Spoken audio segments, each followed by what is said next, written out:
இந்த வீடியோல நம்ம ஹெல்த்தியான வாழைத்தண்டு சூப் எப்படி செய்யலாம்னு பார்க்கலாம். வாழைத்தண்டுல நமக்கு calcium, iron, vitamin C, vitamin பி6ன்னு ஓவரால் ஹெல்த்துக்கு முக்கியமான எசென்ஷியல் நியூட்ரியன்ஸ் இருக்கு.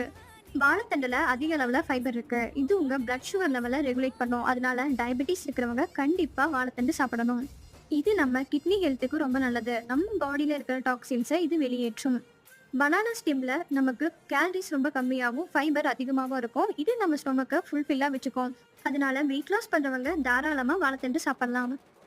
இதில் இருக்கிற பொட்டாசியம் உங்கள் பிளட் ப்ரெஷரை ரெகுலேட் பண்ணும். அதனால ஹார்ட் டிசீஸ் வர்றதுக்கான அபாயத்தை இது குறைக்குது. நம்ம ஆல்ரெடி சொன்ன மாதிரி இதில் அதிக அளவில் ஃபைபர் கண்டென்ட் இருக்கு. இது உங்கள் ஓவரால் டைஜஷன் ஹெல்த்துக்கு ரொம்ப நல்லது. கான்ஸ்டிபேஷன் மாதிரியான பிரச்சனைகளையும் இது ப்ரிவென்ட் பண்ணும். மறக்காம இந்த வீடியோவை சேவ் பண்ணிக்கோங்க. டயட் ரிலேட்டடான இன்ஃபர்மேஷன் அண்ட் ரெசிபி தெரிஞ்சுக்க நம்ம சேனலை ஃபாலோ பண்ணுங்கள்.